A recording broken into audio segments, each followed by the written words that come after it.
When I see all the beautiful girls' legs, I want to eat.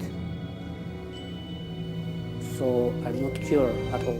आमतौर पर mail students अपने साथ पढ़ने वाली किसी लड़की से दोस्ती करते हैं, फिर उसके साथ फिजिकल रिलेशन में इन्वॉल्व होते हैं। लेकिन वो एक ऐसा आदमी था जो अपने साथ पढ़ने वाली लड़की की बॉडी को किसी फूड आइटम की तरह देखता था। उसके भीतर इस तरह का एक अलग ही जुनून था। उसने अपने जुनून को भी पूरा किया, लेकिन इंसानियत के इस हत्यारे को उसकी जिंदगी में उसे कानून से कभी कोई सजा नहीं मिल पाई। तो आखिर क्यों?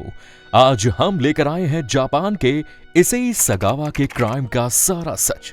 हमारे साथ इस वीडियो में आखिर तक आप जरूर बने रहिए। हमारे जिन साथियों ने इस चैनल को अभी तक सब्सक्राइब नहीं किया है, वो इसे सब्सक्राइब करके नोटिफिकेशन वाला घंटा जरूर दबा दीजिए। जापान के कोबे में रहने वाले आकाई सगावा के घर 29 अप्रैल साल 1949 को एक बच्चे का जन्म होने वाला था। ये बच्चा प्रीमेच्योर बेबी था, लेकिन जब ये पैदा हुआ तो इसे देखकर हर कोई हैरान था, क्योंकि ये नॉर्मल बेबी के साइज से इतना छोटा था कि इसे हथेली पर लिया जा सकता था। इस बच्चे को देखकर डॉक्टर भी हैरान थे। लोगों को लग रहा था कि ये बच्चा अपनी लाइफ में सरवाइव नहीं कर पाएगा, लेकिन लोगों की उम्मीदों के अपोजिट ये बच्चा न केवल सरवाइव कर पाया, बल्कि इस बच्चे ने 75 वर्ष की उम्र पूरी की। इस बच्चे का नाम था इसेई सागावा। इसकी माँ का नाम डोमेई सागावा था और जून सागावा इनका छोटा भाई। इसेई के पिता कोटेका वाटर इंडस्ट्री के प्रेसिडेंट थे। इसेई के ग्रैंडफादर द असाई सिम्बुन के एडिटर थे। ये जापान की एक बड़ी रेप्यूटेड मीडिया कंपनी थी। इसेई एक रिच फैमिली से था, लेकिन बाय बर्थ प्री मैच्योर पैदा होने और साइज में छोटा होने की वजह से एडल्ट एज में भी उसकी हाइट काफी कम रह गई। इतना ही नहीं, उसके हाथ पांव काफी पतले थे और दांत भी बहुत बारीक। उसकी ऊंचाई 4 फीट 9 इंच थी, लेकिन शरीर कमजोर था। स्किन भी नॉर्मल नहीं थी। इसेई को हमेशा ये लगता था कि वो दिखने में अच्छा नहीं है। अपने लुक को लेकर वो काफी कॉन्शियस रहता था। इसी वजह से वो इंट्रोवर्ट भी रहता था। वॉइस को दिए गए इंटरव्यू में इसेई ने खुद इस बात को एक्सेप्ट किया। अपने स्कूल पीरियड में हाई स्कूल के दौरान उसने अपने क्लासमेट की थाई को देखकर वो इतना अट्रैक्ट हुआ कि उसके मन में क्लासमेट की थाई को खाने की इच्छा होने लगी। वो बचपन से ही अपनी फैंटेसीज में खोया रहता था। उसकी वजह से स्कूल पीरियड में उसके बहुत ज्यादा दोस्त भी नहीं थे। एडल्ट एज में आने के बाद उसका अट्रैक्शन यूरोपियन ब्यूटी की तरफ हो गया। उसे खूबसूरत लड़कियां काफी अच्छी लगने लगी। वैसे खूबसूरत लड़कियां किसे अच्छे नहीं लगती, लेकिन लड़कियों और अपने फ्रेंड्स को लेकर इसेई के मन में जो फैंटेसीज थी वो नॉर्मल नहीं थी। उसके दिमाग में बचपन से मीट को लेकर जो अट्रैक्शन था, उसकी वजह ये भी हो सकती है कि उसके अंकल अक्सर फेस्टिवल्स के मौके पर मॉन्स्टर की ड्रेस पहनकर मीट को खाने और लोगों को मारने की एक्टिंग किया करते थे। किसी को ऐसा करते हुए देखकर नॉर्मल बच्चे जहां डर जाए, वहीं इसेई काफी खुश हुआ करता था। 23 साल की उम्र में उसने लिटरेचर से आगे स्टडी करने के लिए वाकाओ यूनिवर्सिटी में एडमिशन लिया, जहां उसकी नजर में एक ऐसी लड़की आई जो यूरोपियन दिखती थी, काफी लंबी थी। इसेई इस लड़की की तरफ अट्रैक्ट हुआ और उसने इसे फॉलो करते हुए उसके घर का पता लगाना चाहा।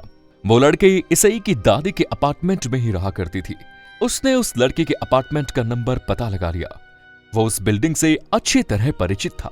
एक दिन रात में सोते वक्त इसेई उस लड़की के अपार्टमेंट में एंटर कर गया और उसके बेडरूम में पहुंच गया। लड़की शॉर्ट्स पहनकर सो रही थी। उसकी थाई देखकर इसेई के मन में उसके मीट को खाने की इच्छा पैदा हुई।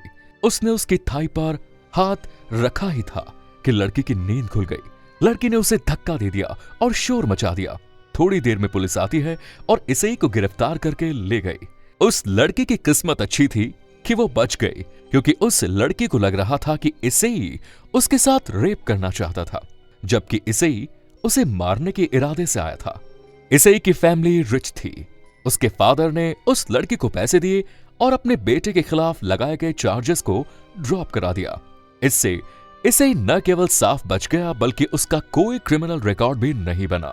भले ही इसेई पुलिस से बच गया हो, लेकिन यूनिवर्सिटी में उसकी रेपुटेशन फ्लॉप हो गई। इसकी वजह से उसने अब जापान से बाहर रहकर पढ़ाई करने का डिसीजन लिया। इसके बाद 26 अप्रैल 1977 को ये फ्रांस की राजधानी पेरिस पहुंच गया। फ्रेंच लिटरेचर से पीएचडी करने के इरादे से उसने पेरिस यूनिवर्सिटी को ज्वाइन किया। यहाँ उसकी मुलाकात हॉलैंड से पीएचडी करने आए स्टूडेंट रेने हार्लेट से हुई। ये लड़की इसई से 1 फुट लंबी होने के साथ साथ खूबसूरत भी थी। ये दोनों क्लासमेट थे। फिर इन दोनों के बीच रिलेशन गहरे होते चले गए। रेने इसई पर ट्रस्ट करने लगी, जबकि उस लड़की को लेकर इसई अपनी फैंटेसी प्लान कर रहा था। वो केवल अपने लिए सही मौके की तलाश कर रहा था। इसके लिए उसने 2 साल इंतजार किया।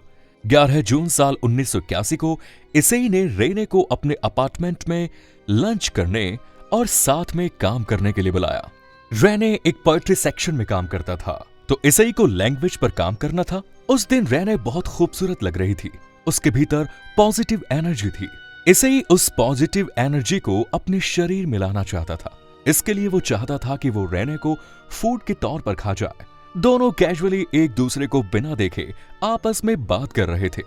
रेने डेस्क पर बैठी और अपने बैग से किताब निकालने के लिए झुक गई। तभी इसई ने कबर्ड से गन निकाली और रेने के सिर पर पीछे की तरफ गन रखकर गोली चला दी।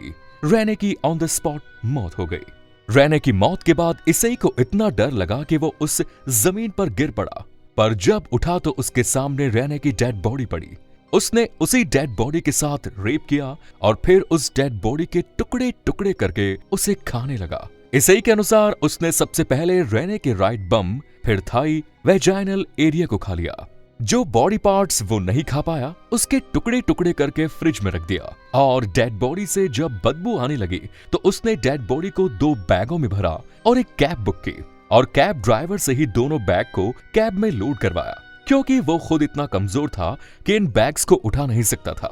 इसके बाद वो नजदीकी एक पार्क में गया जहां एक लेक भी थी। कैब ड्राइवर से ही उसने दोनों बैग भी नीचे उतरवाए। इसके बाद किसी तरीके से उन बैग्स को घसीटते हुए पार्क के भीतर लेकर आया। लेकिन पार्क में शाम का वक्त था, काफी लोग मौजूद थे। इसे काफी थक चुका था, वो रेस्ट करना चाह रहा था। तभी उसे लगा कि पीछे कोई मौजूद है। उसने इसई से पूछा, क्या ये बैग्स तुम्हारे हैं? तो इसई ने इनकार कर दिया। इसके बाद उसने पुलिस को फोन लगाया और बैग से बदबू आ रही थी, इसीलिए उसने खुद ही बैग्स को खोल लिया तो देखा उसमें एक महिला की डेड बॉडी थी। देखते ही देखते वहां पर लोग जमा हो गए। इसई को लगा कि वो यहीं पकड़ा जाएगा, इसीलिए वो चुपचाप वहां से खिसक लिया और अपने घर चलाया। लेकिन वो इतना समझ गया था कि बहुत जल्दी पुलिस उसके पास आने वाली है। उसकी लाश को चुपचाप ठिकाने लगाने का प्लान फेल हो चुका था। पार्क में बैग के मिलने के 3 दिन बाद फ्रेंच पुलिस इस अपराधी को ढूंढती हुई इसई के घर पहुंची और उसे वहीं से अरेस्ट कर लिया। उसने जब उसकी इस हरकत का कारण पूछा तो उसने पुलिस को बताया कि वो केवल उस लड़की का मीट खाना चाहता था।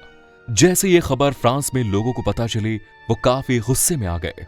हर कोई इस अपराधी को मौत की सजा पाते हुए देखना चाहता था, लेकिन ये एक जापानी नागरिक था, इसीलिए सरकार सीधे सीधे ऐसा नहीं कर सकती थी। इसई के पिता ने अपने बेटे को एक बार फिर बचाने के लिए अपने पैसों का इस्तेमाल करना शुरू किया। कोर्ट में इसई के लॉयर्स ने उसे मेंटली डिसेबल प्रूफ कर दिया, जिसके बाद कोर्ट भी उसे सजा नहीं दे सकती थी।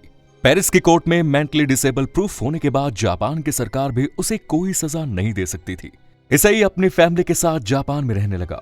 24 नवंबर सन 2022 तक इसई जापान में एक ऑनरेबल सिटीजन बनकर रहा। इसकी मौत अपने पिता के खरीदे हुए आलीशान हॉस्पिटल में हुई। तो इसे सिस्टम का फेलियर कहें कि एक इंसान की सनक कहें या फिर कुछ और, आप कमेंट्स में जरूर बताइए। वीडियो को लाइक कीजिए और अपने दोस्तों के साथ शेयर कीजिए। धन्यवाद।